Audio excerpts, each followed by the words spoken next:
துடிக்குது மனசு.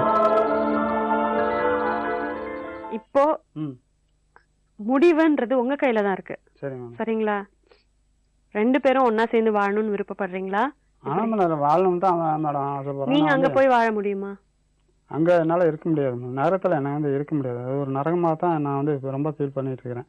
அதாவது இவங்க கூட இருக்கிறத நான் நரகம் சொல்லல. அது அந்த அந்த இடம் சூழ்நிலை எனக்கு அப்படி இருக்குது. சிட்டிக்குள்ள வந்து என்னால ஒரு அமைதியான வாழ்க்கை வாழ முடியாத சூழ்நிலையில இருக்கிறேன் நான். நிறைய பேர் பாத்தீங்கன்னா, உதாரணத்துக்கு சொல்றேன், நிறைய பேரண்ட்ஸ் அம்மா வந்து குழந்தைங்களோட இருப்பாங்க, அப்பா வந்து வெளிநாட்டுல இருந்து சம்பாரிச்சு பணம் அனுப்புவார், வெளியூர்ல இருப்பாங்க, வந்து பாத்துட்டு போயிட்டு இருப்பாங்க. அந்த மாதிரி ஒரு வீக்கெண்ட்ஸ், ஒரு சாட்டர்டே சனிக்கிழமை ஞாயிற்றுக்கிழமை வந்து நீங்க பசங்களோட முழுசா ஒரு ஒரு நிறைவா நீங்க வந்து ஸ்பெண்ட் பண்ணிட்டு போலாம் இல்லையா? இல்ல வந்துட்டு போயிட்டு தான் மேடம் இருந்தேன். ஆனா இப்போ ஒரு 1.5 மாசமா போன இடத்துல வந்து இந்த பொங்கல் வரைக்கும் கொஞ்சம் வேலை டல்லா இருந்தது. இனிமேல் அந்த மாதிரி ஒரு ஏற்பாடு செஞ்சுக்கிட்டு கொஞ்ச காலத்துக்கு அந்த மாதிரி இருந்து பாருங்க. இல்ல ஒரு 1.5 மாசம் போகலாம், அந்த ஊருக்கு போய்க்கலாம், நம்ம இனிமேட்டு இங்க இருக்க வேண்டாம் நானும் சொல்லணும். ஆனா என் வழிகட்டாயமா கூட்டிட்டு போய் நீ அங்க இருக்க வைக்கிறது குறிப்பிட்ட வயசுக்கு அப்புறமா நீங்க யாரையும் வற்புறுத்த முடியாது இல்லையா? உங்களை வந்து பணம் கட்டி தான் இப்ப மறுபடியும் அந்த ஸ்கூல்ல அதே ஸ்கூல்ல கஷ்டப்பட்டு சேர்த்திருக்காங்க. அதெல்லாம் யோசிச்சு பாருங்க. உங்க பசங்களுடைய மனசு, அதுக்கும் நீங்க முக்கியத்துவம் மெயினா இப்பவாது கொடுத்து ஆகணும். அப்படி இருக்கப்போ பாருங்க நிறைய தப்புகள், நான் வந்து உங்களை இதா சொல்லல, உங்களுடைய சூழ்நிலை அப்படி இருந்ததுனால உங்க லைஃப் இப்படி ஆயிடுச்சு. எல்லாம் மறந்து இப்ப நீங்க திரும்ப ஒன்னா சேர்ந்திருக்கீங்க. கொஞ்சம் விட்டு புடிங்கன்னு சொல்ல வரல, விட்டு கொடுங்க. சரிங்களா? உங்க கிராமத்துல இருங்க, உங்களுடைய வேலையை பாருங்க, உங்களுடைய தொழிலை பாத்துக்காங்க. அதுல வர வருமானத்துல உங்களுக்கு எவ்வளவு கொடுக்க முடியுமோ உங்களுக்கு போக உங்களுடைய ஃபேமிலியை பாத்துக்கோங்க. வந்துட்டு போயிட்டு இருங்க. ஒரு நாள் இல்ல ஒரு நாள் கண்டிப்பா அவங்க மனசு மாறும். உங்க பசங்களே சரிப்பா நாங்க அங்க வந்து படிக்கிறோம் அப்படிதான் அவங்களும் சொல்லுவாங்க. இப்ப அப்படிதான் இவங்களுக்கு பண்ணணும் அப்படிங்கறதுதான் மேடம் அங்க போனேன். நானு போய் 1.5 மாசம் நான் வரல. இவங்க பண்ணணும் பிரச்சனையெல்லாம் சம்மந்தம் நிறைய வச்சுக்காங்கனால தான் போனா காசோட போகணும், சும்மா போகக்கூடாது அப்படிங்கறதுனால நான் அங்கேயே இருந்தேன். 20 நாளைக்கு முன்ன மறுபடியும் கொண்டு போய் இவங்க வரல அப்படின்னு பிரச்சனை இவங்களுக்கு தலைக்கு மேல அதிகமாகிடுச்சுங்களோ மறுபடியும் கேஸ் கொடுக்க ஆரம்பிச்சிருக்காங்க. இப்ப வந்து காந்திபுரத்துல இருந்து இப்ப மலையின் காவல் நிலையத்துல இருந்து எனக்கு போன் வந்தது, இந்த மாதிரி உங்க சம்சாரம் வந்து இல்ல என்னத்துக்கு கேஸ் கொடுக்குறீங்க நீங்க?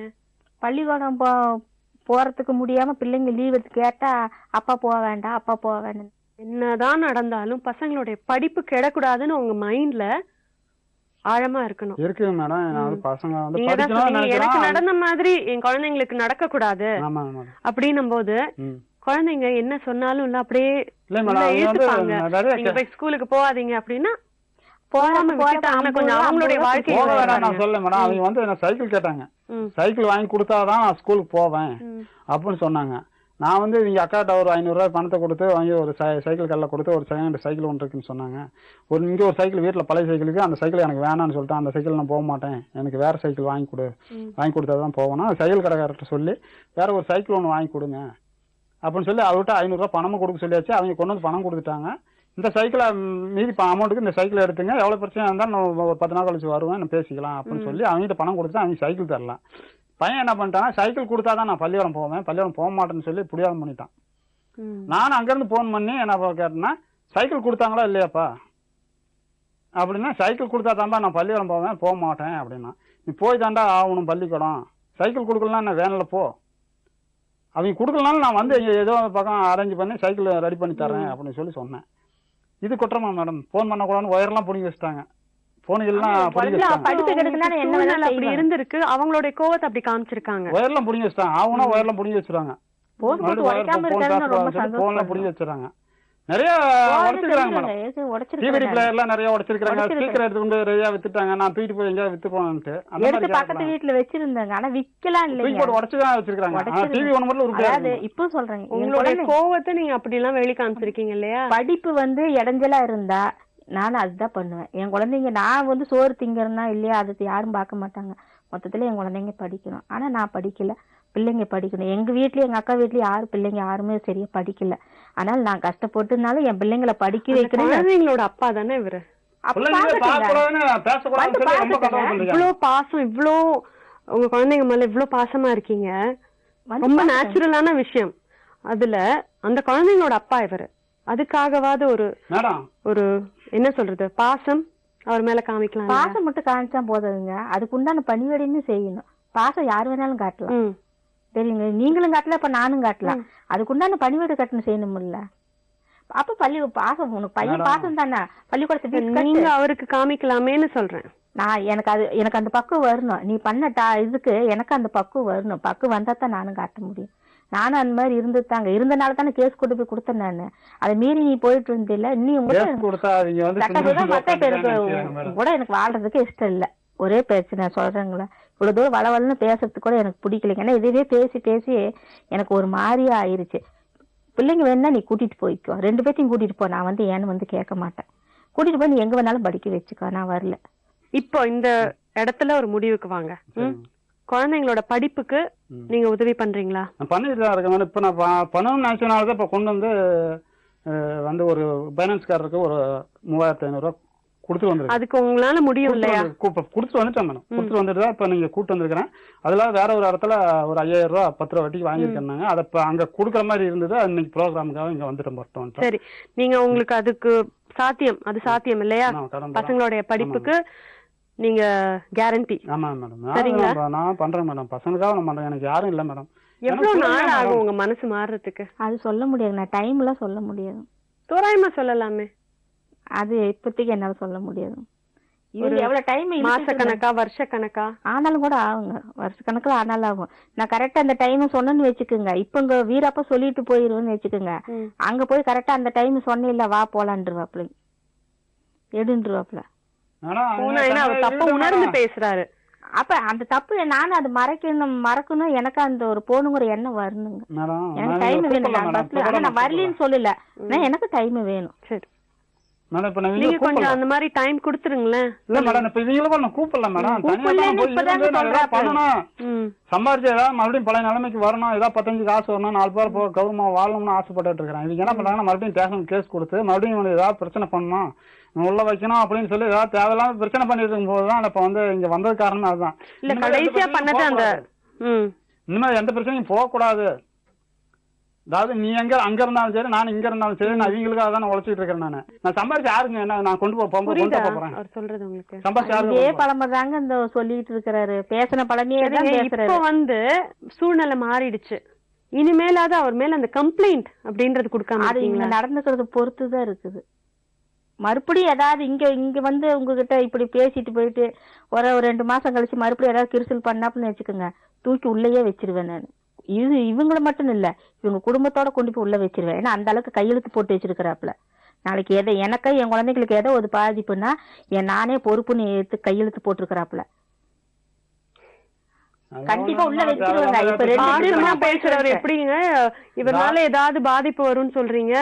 வருங்க, அதெல்லாம் வரும். இவங்க ஆளுங்களை பத்தி தெரியாதுங்களா? வரும். நான் எத்தனையோ தடவை பட்டுட்டேங்க. ஒரு ட்ரிப் 2 ட்ரிப் இல்ல. இது ஒண்ணு மட்டும், இது ஒண்ணுதான் ஃபர்ஸ்ட்னு நீங்க இது ஒண்ணுதான் ஃபர்ஸ்ட்னு சொன்னா சரி பாக்கலாம், இனிமேல பாக்கலாம், அடுத்தது பாக்கலாங்கிற யோசிக்கலாம். இதோட 3ஆவது ட்ரிப் நானு. எங்க ஒரு 3ஆவது ட்ரிப் பஞ்சாயத்து பண்ணி 15 வாரம் முடிஞ்சு போச்சுங்க. பஞ்சாயத்து மெயினானது நான் ஸ்டேஷனுக்கு போனது 2 ட்ரிப். இப்ப இங்க வந்தது ஒரு ட்ரிப். அப்ப இது 3 தானுங்களா? எங்களுக்காக இந்த முறை அவருக்கு ஒரு சான்ஸ் கொடுங்க. சான்ஸ் கொடுக்குறேங்க. ஆனா நீ ஊருக்கு வான்னு சொல்லி வழிகட்டாயம் பண்ணக்கூடாது. அவர் வழிகட்டாயம் பண்ணல. இப்ப உங்ககிட்ட சொல்றேன், இன்னொருக்காக சொல்றேன் நானா போலாம். ஆனா உங்க தரப்புல இருந்து நீங்க செய்ய வேண்டியது கம்ப்ளைண்ட் கொடுக்காதீங்க, பேசி தீர்த்துக்க பாருங்க. சரி, நீ கம்ப்ளைண்ட் கொடுக்க மாட்டேன் சொல்லிட்டீங்களா? நீ கம்ப்ளைண்ட் கொடுக்க மாட்டேன். ஆனா அது போல அவங்க நடந்துக்கணும். ஓகேங்களா? ஓகே மேடம், நான் வந்து இந்த பிரச்சனையும் நான் போகணும்னு நினைக்கல. இவங்க வந்து அமைதியா இருக்கணும். நான் சம்பாதிக்கிறது போற இவங்களுக்கு தான். அமைதின்னு சொன்ன பழமையே பேச வேண்டாம். பேச முக்கியமான பழமை அமைதியா இருக்கணும்னா அவங்க வந்துட்டு அவங்க வேலை பார்த்துட்டு அவங்க இருக்காங்க. நான் வகல தொழில் செஞ்சுட்டு இருக்கிறேன். அங்க தொழில் செஞ்சுட்டு இருக்கும்போது சரி எப்ப வருவீங்க வாங்க வந்து பாட்டு போங்கன்னு சொன்னா அது வேற பிரச்சனை. சரி, நீங்க கொஞ்சம் விட்டுடுங்க. ஏன்னா நிறைய தப்புகள் உங்க மேலயும் இருக்கு இல்லையா? அவங்கதான் சொல்றாங்க நான் மறக்கணும். உங்களை மறந்து நீங்க செஞ்ச தப்புகளை மறந்து உங்களை மன்னிச்சு ஏத்துக்கிறதுக்கு கொஞ்சம் நாள் டைம் கொடுங்க. டைம் கொடுக்குறேன் மேடம். பாருங்க, ரிலேஷன்ஷிப்ன்றது ஒரு இதுக்கு மேல போயிடுச்சுன்னா வந்துட்டு திருப்பி அதெல்லாம் ரொம்ப என்ன எனிமீஸா அந்த மாதிரி வார்த்தைகள் அந்த இடத்துல உங்களை அந்த மாதிரியான வார்த்தைகள் சொல்லி பேசுனா நீங்க உங்க மனசு எப்படி இருக்கும்? அவர் வந்து உங்க கணவராவோ இல்ல அந்த மாதிரி வேற எந்த உறவை வச்சும் பார்க்க வேணாம். ஒரு இன்னொரு மனுஷன் ஒரு மனுஷன் கிட்ட இந்த மாதிரி ஒரு வார்த்தை சொல்லி திட்டுறோம் அப்படின்னா அந்த மனுஷனுடைய மனசு எப்படி இருக்கும், எனக்கு எப்படி இருக்கும், உங்களுக்கு எப்படி இருக்கும், அந்த மாதிரி யோசிச்சு பாருங்க. இருக்குங்க. ஆனா என்ன பேச வச்சது ஆரம்பத்துல ஃபர்ஸ்ட் வச்சது ஆரம்பிச்சது அவங்க அம்மா தான். அது நீ ஒண்ணு மறக்கணும்னா எனக்கு ஒரு டைம் வேணும். சரி. ஆனா ஆரம்பிச்சது அவங்கதான். அவங்க மத்தவங்களுடைய காரணத்தினால்தான் நாங்க இப்படி ஆயிட்டோம்னு சொல்ல வேண்டாம். சொல்றேன், பூர்ணமா எங்க வேணாலும் சொல்லுவேன். என்னை அந்த வார்த்தை பேச வச்சு ஆரம்பிச்சு குடும்பத்துல எங்க வீட்டுல என் கூட வந்து ஒரு நாளோட தங்கினது கிடையாது. சரி, இங்க பாருங்க, நடந்ததே இருக்கட்டும், நடந்ததா இருக்கட்டும். சரிங்களா? இந்த மாதிரி இன்னைக்கு எங்க நிகழ்ச்சிக்கு வந்து மனசு விட்டு பேசிட்டீங்க. நாங்க சொன்னத கொஞ்சம் நீங்க மைண்ட்ல வச்சுட்டு நடந்து பாருங்க. சரிங்களா? எதுவா இருந்தாலும் பேசி தீர்த்துக்கங்கம்மா. தொட்டதுக்கெல்லாம் கம்ப்ளைண்ட் கொடுக்காதீங்க. நல்லது கொடுக்கலீங்க. ஆனா மறுபடியும் ஏதாவது பிரச்சனை பண்ணா நான் எங்கேயுமே போக மாட்டேன். இங்கதான் உங்ககிட்ட தான் வருவேன். வாங்க, நான் ஒண்டியுமாவே வருவேன். கண்டிப்பா வாங்க, கண்டிப்பா வரும். அப்ப நான் சொன்ன இப்ப நான் வச்சு பேசுறதுக்கு அவங்க மறுபடியும் ஏதாவது இடங்கொண்டு பண்ணதுக்கு அப்ப தெரியும். ஆனா பிரச்சனை பண்ணாம இருந்தாங்கன்னா நானும் கம்முன்னு இருந்துருவேங்க. ஆனா அது வந்து இப்ப நான் இதெல்லாம் மறக்கிறதுக்கு எனக்கு டைம் வேணும். பிரச்சனை வர்றதுக்கு நீங்க காரணமா இருந்துறாதீங்க. நான் இருக்க மாட்டேன். அதான் சொல்றேன், பேசுறதுன்னா நீ அந்த மாதிரி நடந்துக்க வேண்டாம். அதே மாதிரி வந்து பள்ளிக்கூடத்து பீஸ் கட்டிட்டு வாடகை கட்டி கொடுத்துக்கோ. அவங்க கேக்குறதுக்கு முன்னாடி நீங்க உங்களுடைய கடமைகளை செஞ்சிருங்க. வேலை செஞ்சுட்டு இருக்குன்னு வச்சுங்களா, இந்த டைமுக்கு வரணும்னா ஏன் வரல? அது வந்து அதெல்லாம் ரொம்ப சாதாரணமான சின்ன சின்ன விஷயங்கள். நீங்களும் கொஞ்சம் விட்டு கொடுத்து பாருங்க. விட்டு கொடுக்குன்னா அந்த இடத்துல பேசுறது அந்த மாதிரி இல்ல சொல்லிட்டீங்களா? நீங்க உங்களோட கடமைகளை அவங்க கேக்குறதுக்கு முன்னாடி செஞ்சிருங்க. உங்களை யாருமே கேள்வி கேட்க போறது. எங்க நிகழ்ச்சிக்கு வந்ததுக்கு ரொம்ப நன்றி. நன்றி. எவ்வளவுதான் பேசினாலும் இவங்க 2 பேரும் ஒன்னா சேர்ந்து வாழ முடியாதுன்றதுக்கு பல காரணங்கள் சொல்றாங்க. இருந்தாலும் இன்னைக்கு சில விஷயங்கள் முடிவுக்கு வந்திருக்கு. புளோரா மேரி தன்னுடைய கணவர் பேர்ல இனிமேல் எந்த புகாரும் கொடுக்க போறதில்லைன்னு சொல்லியிருக்காங்க. அதே மாதிரி கணபதியும் தன்னுடைய பசங்களோட படிப்புக்காக பண உதவி செய்யறேன்னு சொல்லியிருக்கிறாரு.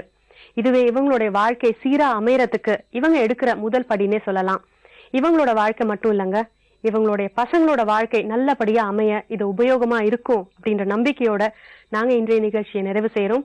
மேலும் வேறு சில வாழ்க்கை கதைகளுடன் உங்களை மீண்டும் சந்திக்கிறேன். நன்றி, வணக்கம். சொல்ல துடிக்குது மனசு.